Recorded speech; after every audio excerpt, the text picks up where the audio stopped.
नमस्कार मित्रांनो, आजच्या व्हिडिओमध्ये मी आपल्याला हेल्थ इन्शुरन्सचा प्रीमियम आणि हेल्थ इन्शुरन्स किती अमाऊंटचा आणि किती सम ॲश्युअर्डचा घ्यायला पाहिजे. बघा, आपण फार विचार करतो की ज्यावेळेस मला हेल्थ इन्शुरन्स घ्यायचा आहे त्यावेळेस किती प्रीमियम असायला पाहिजे किंवा किती प्रीमियम मी भरू शकतो. तर बघा, आजकाल अशा कंपन्या भरपूर आहेत की ज्या फार स्वस्तात आणि फार इझिली चांगला सम ॲश्युअर्ड मिळेल इतका तुम्हाला प्रीमियम फार कमी लागतो, असं भरपूर कंपन्या आहेत.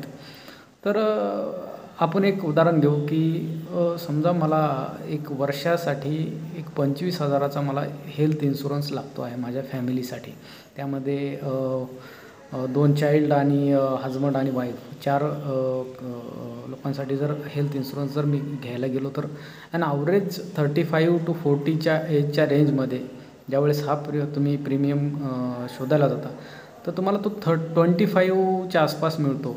तर 25,000 रुपये माझे वर्षकाठी मला हेल्थवर एक्सपेन्सेस म्हणून खर्च करायचे किंवा हे एक्सपेन्सेस म्हणून मला ते सोडून द्यायचे. तर याचा तुम्ही एक साधारण विचार केला तर बघा, आपण साधारणतः आपल्या आयुष्यामध्ये एवढे खर्च करतो त्याचा आपण कधी विचार नाही करत. परंतु एक छोटीशी का आपल्याला ज्यावेळेस प्रीमियम भरण्याचा विचार होतो किंवा कुठंतरी आपल्याला असं वाटतं की नाही, माझे फार मोठा प्रीमियम आहे, एवढे पैसे माझ्याकडनं होणार नाही. तर बघा, आपण साधारण दररोज आपण चहा, नाश्ता, पाणी किंवा इकडं तिकडं बाकीच्या गोष्टीत दिवसाचे तुम्ही कमीत कमी 100 रुपये खर्च करता. तर त्याच्याचसोबत तुम्ही जर दिवसाचे 20-30 रुपये जर खर्च केले, 25 रुपये जर खर्च केले प्रत्येकाच हेल्थ इन्शुरन्स पॉलिसीवर, 50 रुपये जर दिवसाचे तुमचे खर्च होत असतील हेल्थमध्ये, जे की मला भविष्यात जर मी ॲडमिट झालो, जर का माझी फॅमिली ॲडमिट झाली, जर का मला हॉस्पिटलाइज व्हावं लागलं, तर त्या केसमध्ये माझे जे काय हॉस्पिटलचं बिल आहे ते मला कंपनी भरणार आहे किंवा ते इन्शुरन्स कंपनी मला पे करणार आहे.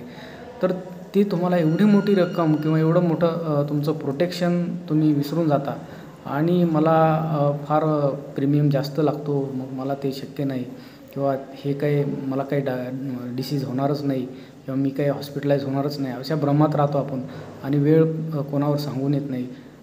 लाईफ आपलं डायनॅमिक आहे, कंटिन्युअसली चेंज आहे. तर या गोष्टी विचार करता तुम्ही जर 50 रुपये रोजचे आपल्या फक्त हेल्थ इन्शुरन्ससाठी आपण काढून ठेवले तर तुम्हाला वर्षाचे तुम्ही आरामात 18,000 20,000 रुपये तुम्ही त्याच्यात भरू शकता.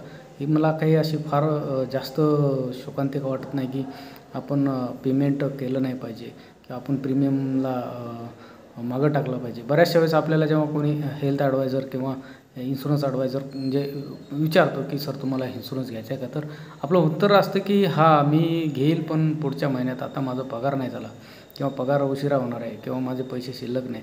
तर आपल्याला 2 महिन्यासाठी जर आपल्याकडं पैसे शिल्लक राहत नसतील एक्सपेन्सेससाठी, तर इनकेस जर आपली इमर्जन्सी आली, इनकेस जर आपलं हॉस्पिटलाइज व्हावं लागलं, इनकेस जर आपल्याला 10 लाख, 2 लाख, 8 लाख, 5 लाख काय तुम्हाला हॉस्पिटलाइजचा खर्च झाला, तर त्या केसमध्ये आपल्याला फार शोकांतिका वाटते की आपल्याला इकडं तिकडं मागावं लागतात किंवा नातेवाईकाला मागावं लागतात किंवा इमर्जन्सी आपण काही लोन घेण्याचा प्रयत्न करतो.